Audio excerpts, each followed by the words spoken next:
nomeação da posição comandante-geral PNTL, sai decisão importante e precisa considerar balanço, na capacidade de liderança, na possibilidade de se nomear feito a posição AS e a instituição PNTL.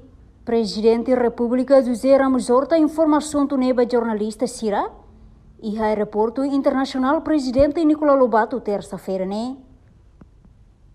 Decisão final com a nomeação ba comandante-geral PNTL e a responsabilidade do primeiro-ministro Niang, mas bem Hanesan chefe Estado, nia for Hanoi com a importância, atu valoriza candidato Sira a capacidade dia, la os rede ba gênero, mas bem dia clio feito maksai comandante, chefe Estado hato idane tamba ia ona candidato na inrua, nebe se compete ia posição refere, mane ida ho feto ida, mas be prefere dia clio mak feto ne, tamba comandante ba Força Armada mane ona.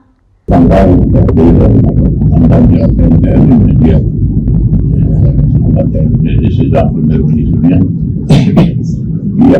agora e a candidato ida que mane candidato ida que dia la veia nos candidato feto ida com dia economia ao caricfeto dia também chefe de Estado-Maior Geral Força Armada subchefe de Estado-Maior general de Força Armada. Então, pelo menos bem ter ao comandante-geral e da FED.